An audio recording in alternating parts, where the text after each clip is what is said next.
ఇక ఇక పార్టీగా చూసుకోవాలి. ఎందుకంటే రాజకీయ పార్టీ కాదు కాబట్టి నేను అంత లోతుగా విశ్లేషణ చేయలేదు.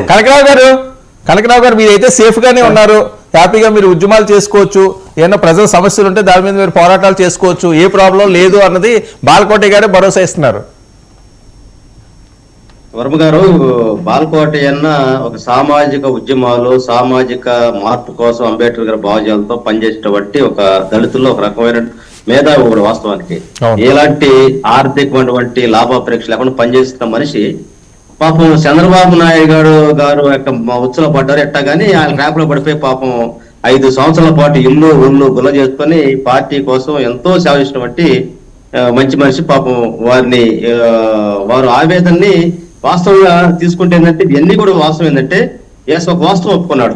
సామాజికంగా అరెస్టులో కూడా సమభాగస్వామ్యం ఉండాలని చెప్పేసి నేను అడుగుతా ఉన్నానండి. వైఎస్ఆర్ కాంగ్రెస్ పార్టీలో కేవలం నందిగామ సురేష్ అటువంటి అతన్ని ఒక మాదిగా ఎస్సీ మాదిగా అతన్ని అరెస్ట్ చేసిన వాళ్ళు పెట్టి ఇప్పటికీ బెయిల్ రాకుండా చేస్తా ఉన్నారు.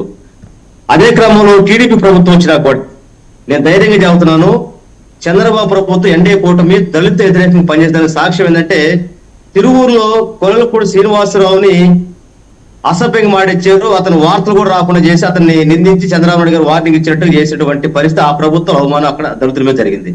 అదేవిధంగా కోనేటి ఆదిమూలం మీద కేసు పెట్టించింది టీడీపీ వాళ్ళే, రాయి చేసింది టీడీపీ వాళ్ళే. చివరికి ఇక్కడ ఈ ప్రభుత్వంలో బలవుతుంది మాత్రం దళితులే కాబట్టి ఆయన ఆవేశంలో కోసం అంటే సామాజికంగా ఒక పక్షపాతం కొనసాగుతుంది అనేది చెప్పినట్టుగా అర్థం అవుతా ఉంది.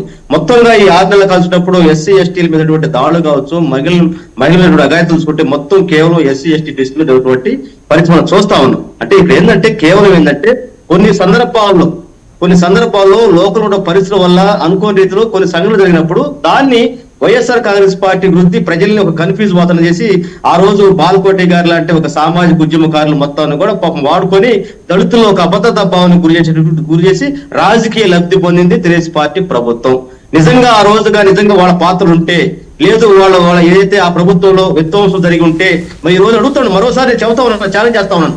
ఎస్, మీకు దమ్ముంటే నిరూపించండి, నిరూపించి మీరు అసలు చేయండి. పవన్ కళ్యాణ్ గారు ఊరికి కాదు, ఆ 2 రాజకీయ పార్టీ వాళ్ళు సమాధానం చెప్పాలి సార్. ప్రభుత్వంలో ఆయన ఛాలెంజ్ వాళ్ళు స్వీకరించాలి. పట్టుకోగలిగారా? అదేవిధంగా మీరు ఏదైతే చెప్పినటువంటి రోజా గారి మీద యాక్సెస్ ఇవ్వగలిగారా? మీకు తెలుసు ఇవన్నీ అవాస్తవాలని చెప్పేసి కేవలం రాజకీయంగా ఓట్లు రాజకీయంగా లబ్ధి పొందడం కోసం మాత్రం మీరు ప్రజల్ని డైవర్ట్ చేయడం కోసం ప్రజలు ఏదో జరుగుతున్నటువంటి దాన్ని వైఎస్ఆర్ కాంగ్రెస్ వృద్ధి మీరు ఫలితం పొందుతున్నారు తప్ప ఈ రోజు నిజంగా ఎక్కడ కూడా ఆధారం లేవు. కనుకనే నిజంగా ఎస్, మీకు చట్టం మీద గౌరవం ఉంటే చట్టం మీ చేతుల్లో ఉంది, మీరు ప్రభుత్వంలో ఉన్నారు, సిఐడి మీ చేతిలో ఉంది, అదేవిధంగా లా అండ్ ఆర్డర్ మీ చేతిలో ఉంది, అన్ని మీ చేతిలో ఉన్నప్పుడు అదేవిధంగా కేంద్రం కూడా మీ చేతిలో ఉంది. ఇందాక అజయ్ గారు చెప్పొచ్చారు సిఐడి చంద్రబాబు నాయుడు కేసు మొత్తం తీసేసిందిగా చెప్పేసి.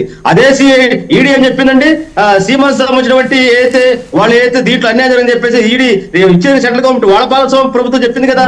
ఈ రోజు మీకు ఏదైనా సిబిఐ ఏదైతే ఉందో మొత్తం సెంట్రల్ గవర్నమెంట్ మీ మొత్తం డబుల్ టక్కర్ రైలు లాగా మీరు పనిచేస్తామని చెప్పి ఆ రోజు ప్రజలు నమ్మించారు కదా. ఈ రోజు ఏమైందంటే మీ దమ్ము ధైర్యం ఏదో సినిమా ట్రిక్ లాగా మీరు ఇప్పుడు అధికారంలో ఫీలింగ్ లేదు. ఎస్, మేము తప్పు చేయలేదు